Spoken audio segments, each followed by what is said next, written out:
Good evening students. आज हम quality control of water supplies का दूसरा क्वेश्चन सॉल्व करेंगे। मैं आपको क्वेश्चन पढ़ के समझा देती हूँ।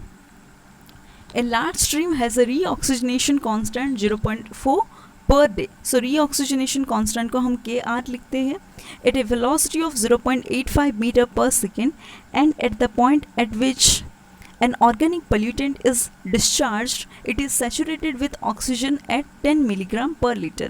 ये ऑर्गेनिक ये जो पॉइंट होता है इसका मतलब क्या होता है, ये जो पॉइंट यहाँ पर लिखा है और इसी पॉइंट पे ही वाटर को क्यों डिस्चार्ज करना है। देखिए जितने भी सारे आप अगर इंडस्ट्रीज़ को देखेंगे, चाहे वो वर्ल्ड में हो या फिर इंडिया में हो, उससे जनरली नदियों के किनारे बसाया जाता है। तो वहाँ से जो डर्टी वाटर्स निकलते हैं या फिर पोल्यूटेंट्स निकलते हैं उसे डिस्पोज करने का एक पॉइंट होता है। एक किसी स्थान पर जाकर आप उसे डिस्पोज कर पाएंगे। ऐसा नहीं कि आपके कारखाने से कोई भी पानी निकला आप उसे धड़ाम से किसी भी नदी में छोड़ दीजिए, ऐसा नहीं कर सकते। आप शहर की कुछ दूरी पर जाकर ही आप उस पानी को या फिर उस पोल्यूटेंट को डिस्चार्ज कर सकते हैं। ठीक है, इस जो पॉइंट यहाँ पर लिखा है उसी के बारे में ही लिखा है। It is saturated with oxygen at 10 milligram per litre. जब इंडस्ट्री से वो पानी निकला होगा, पोल्यूटेंट जो भी निकला होगा, जब उन्होंने उस पानी को डिस्पोज किया उस पॉइंट पर, तो क्योंकि पहले तो उस रिवर में पोल्यूटेंट नहीं था, रिवर तो हमेशा ही क्लीन होता है, उसमें जो ऑक्सीजन था वो 10 मिलीग्राम पर लीटर था। ठीक है, कब था? जब पोल्यूटेंट उन्होंने डिस्पोज नहीं किया था। Below the outfall the ultimate demand for oxygen is found to be 20 milligram per litre. जब आउटफॉल, बिलो द आउटफॉल का मतलब होता है कि आपने जब उसमें पोल्यूटेंट्स को डिस्चार्ज कर दिया उस रिवर के उस पॉइंट पे, तो उसके बाद का ऑक्सीजन डिमांड जो है वो बढ़ गया 10 मिलीग्राम पर लीटर से वो बढ़ गया 20 milligram per litre. And the deoxygenation constant is 0.2 per day. ठीक है, पर डे के हिसाब से माइक्रो ऑर्गेनिज्म जो है 0.2% की ऑक्सीजन यूज़ करते हुए जा रहे हैं। What is the dissolve oxygen 48.3 kilometre down stream. आपको ये बताना है कि डाउन स्ट्रीम से अगर आप 48.3 किलोमीटर की दूरी पर देखेंगे तो वहाँ पर ऑक्सीजन कितना होगा, डिजॉल्व ऑक्सीजन कितना होगा। चलिए हम इस क्वेश्चन को सॉल्व कर लेते हैं। जैसे आप यहाँ पे देख सकते हैं, मैंने ये सारा ही गिवन डेटा से यहाँ पर लिख दिया है। ठीक है, यू कैन सी। चलिए अब पहले हम लोग टाइम फाइंड कर लेंगे।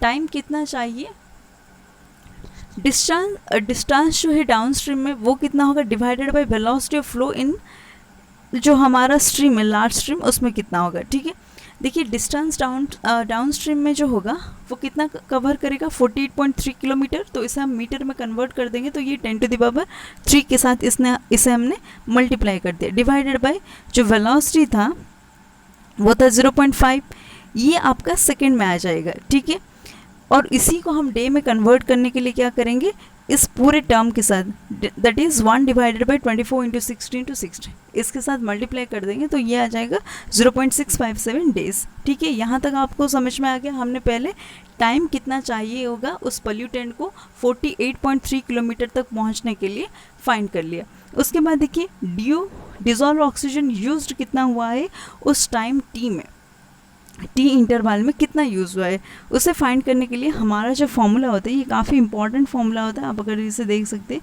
तो ये हो जाएगा हमारा KD × L0। L0 मतलब होता है अल्टीमेट VOD। इससे पहले जो हमने प्रॉब्लम किया था उसमें हमने L0 को अल्टीमेट VOD लिया था, divided by KR - KD that is reoxygenation constant से माइनस करना है हमें डीऑक्सीजनेशन कांस्टेंट को, into 10⁻⁻KD × T -10⁻⁻ KR × T plus D0 × 10⁻⁻ KR × T। तो ये हो गया हमारा फॉर्मूला। ठीक है, इस तरीके से आप फॉर्मूला को याद रख सकते हैं।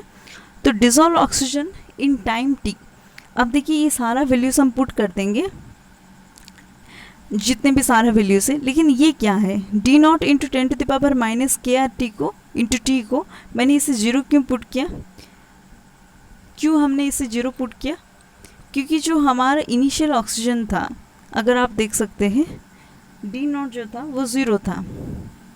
ठीक है, इसलिए ये 0 हो जाएगा।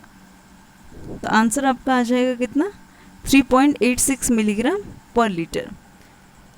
पहले कितना था सेचुरेटेड हमारा oxygen 10 milligram per litre, use हो गया 3.86 मिलीग्राम पर लीटर, तो बचा कितना, ये हो जाएगा 6.140 मिलीग्राम पर लीटर। ठीक है, तो इस तरीके से आप क्वेश्चन को सॉल्व कर सकते हैं। Thank you.